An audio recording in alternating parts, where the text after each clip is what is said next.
Yo grabé un día, recuerdo que en una ocasión grabé un vídeo que, bueno, tuvo más o menos bastante audiencia, en el que yo narraba cuáles habían sido mis experiencias en mi época en la que yo había militado en el Partido Comunista, luego más tarde en Izquierda Unida, y por qué me marché.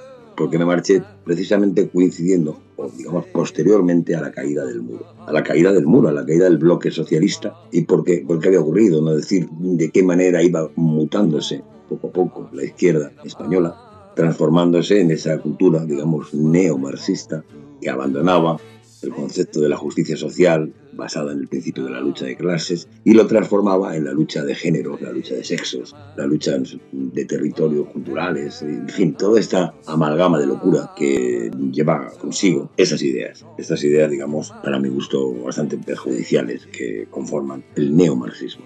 Por lo tanto, no voy a incidir en ello. Los que hayan podido ver ese vídeo, pues hombre, ya un poco conocen de qué va la historia.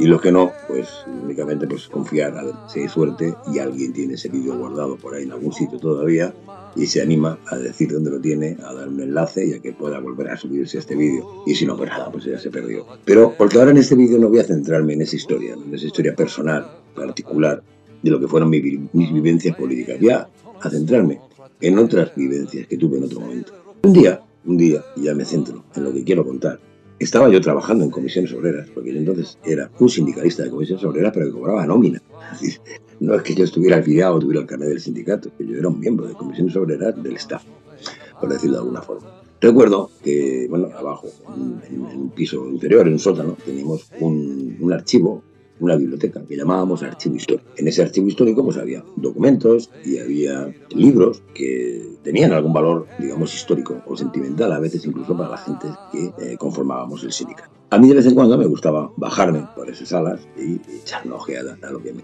encontraba por ahí. Y me encontré con un librito realmente curioso. Era un libro, naturalmente no editado por comisiones obreras, un libro editado en el año 1968-69, me parece recordar. Aún no eran los años 70, era como finales de los 60. Y naturalmente no era un libro que estuviera editado oficialmente por comisiones obreras, porque aquello naturalmente no existe entonces de una forma legal. Bien, ese libro cae en mis manos, yo le echo una ojeada en ese momento y veo que es una guía, como un manual de uso, para aquellos sindicalistas que trabajando dentro de la estructura del sindicato vertical, pues pudieran, según decía textualmente el propio libro, defender mejor a los trabajadores que en un momento determinado pues pudieran tener algún problema, digamos, con sus empresas. Bien, lo cual hasta ahí era completamente lógico. Todo era lógico en ese libro, de hecho. Sí, de hecho, no es que vaya a denunciar nada con respecto a ese libro, sino todo lo contrario. A basarme en ese libro para contar lo que quiero contar. Bueno, yo el libro cogí y me lo llevé a mi casa. Luego lo devolví, naturalmente. Ese fue mi error. Me encantaría tener ese libro porque es una prueba magnífica de lo que estoy contando. Pero no lo tengo, lo devolví. Porque yo soy una persona honrada. Es decir, yo cojo aquel libro, lo leo y una vez que termino lo devuelvo a la biblioteca, como es mi obligación. Me llevo el libro a mi casa y le empiezo a echar una ojeada. ¿Y qué venía? Bueno, pues claro, venía una guía de comportamiento para sindicalistas, que estaban entonces en las empresas. En aquellos tiempos no había comité de empresa, había jurador de empresa y es lo mismo, simplemente cambiaba el nombre. Lo que hoy sería un comité de empresa, entonces se llamaban jurador de empresa, y lo que hoy llamaríamos delegado sindical, entonces eran lo que llamaban enlaces sindicales. Pero básicamente da igual. Bien, pues venía, por lo tanto, venía esa guía de comportamiento, esa guía de actuación, y lo más importante, venían casos prácticos de situaciones de despido de trabajadores o de atrasos en el pago de la nómina y cómo actuar. Y con referencias a textos legales vigentes en aquel momento. Bien, ahí es donde yo me llevo una grandísima sorpresa. Claro, que todo no hacía más que coincidir con lo que yo recordaba, que había visto en mi casa de niño. Cuando se hablaba, por ejemplo, del despido de un trabajador, este libro creado por aquellos sindicalistas de comisiones obreras, digamos, en la clandestinidad o en la semiclandestinidad, hacía referencia a textos legales en los que decía claramente, en caso de despido, un trabajador tiene derecho a acudir ante Magistratura de Trabajo, en la cual lleve el documento de la empresa, en la cual se especifica claramente cuáles han sido los motivos del despido. Luego hacía referencia a la legalidad, copiaba directamente el texto legal en el que se especificaba que en España estaban prohibidos los despidos de los trabajadores que si no era por motivos disciplinarios, no había otro motivo por el cual un empresario pudiera despedir a un trabajador más que el trabajador, digamos, cometiera alguna falta disciplinaria. Y luego, pues era el que comentaba cómo actuar ante magistratura, como debían los abogados sindicalistas de aquellos tiempos de actuar ante magistratura, para ganar el juicio. Porque una vez ganado el juicio, si no conseguía el empresario demostrar que el obrero, que el trabajador, había incumplido de alguna manera algún precepto disciplinario, es decir, se había llegado tarde muy repetidamente, había una bronca con un compañero, si había llegado a las manos, si había tenido una pelea, había insultado a alguien, o al propio jefe, o había robado, metido la mano en la caja, etcétera, etcétera. No eran muchas causas, eran no más de 10 o 12. Si no se demostraba eso, porque había que demostrarlo, el obrero debía, naturalmente, iba a haber una sentencia según la cual el obrero iba a ser nuevamente readmitido por obligación. O sea, el empresario estaba obligado, si el obrero así lo quería, a readmitir nuevamente en su puesto de trabajo a ese trabajador que en su día había despedido y estaba obligado a abonarle los salarios de tramitación.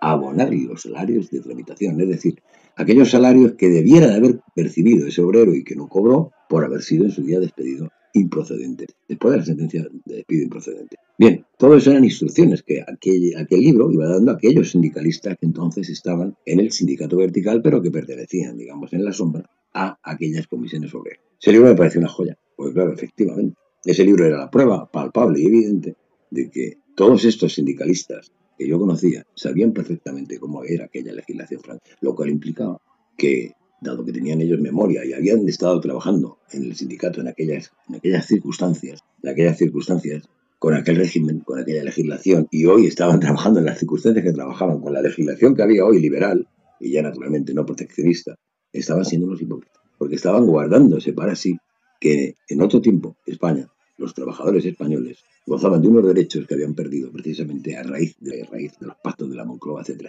¿Qué hice? Bueno, me acuerdo que cogí a un compañero del sindicato que ya era bastante mayor y que había participado, me constaba a mí, en aquellos tiempos, de aquella lucha clandestina, digamos, del franquismo, y le enseñé el libro. Y le dije, mira lo que he encontrado aquí abajo en el archivo histórico. Ah, sí, esto le he hecho la ojeada. Esto es un libro que se utilizaban antiguamente, cuando estaba el franquismo y tal, la época de la dictadura, bla, bla, bla. Digo, pero tú te has leído, ¿tú te acuerdas lo que digo? Tú ves lo que por aquí en este libro empieza a llevar a los sitios que yo tenía marcados. Digo, oye, esta era la legislación que había en aquella época. Sí, bueno, sí, claro, efectivamente, esa era la legislación que había. ¿Y, ¿y cómo hemos llegado hasta aquí? Bueno, es que claro, ha habido una serie de cambios, llegó la democracia, había ciertas cosas que no estábamos, había una obligación de hacer, es decir, España no podíamos seguir en ese modelo separado del resto de Europa, teníamos que de alguna manera unirnos, bla, bla, bla, y todo ese rollo. Claro, yo le fui apretando las tuercas, al final acabó reconociéndome y me dijo, está bien, te lo voy a reconocer a ti en privado. Aquella legislación laboral era naturalmente infinitamente más justa que la basura que tenemos hoy día. Dice, pero esto negaré siempre en público que te lo he dicho. Esas fueron sus palabras. Es decir, yo te reconozco, es decir, yo le apreté tanto las tuercas, claro, porque es que era tan fácil apretar las tuercas, tenía todas las llaves en mi mano para poder hacerlo.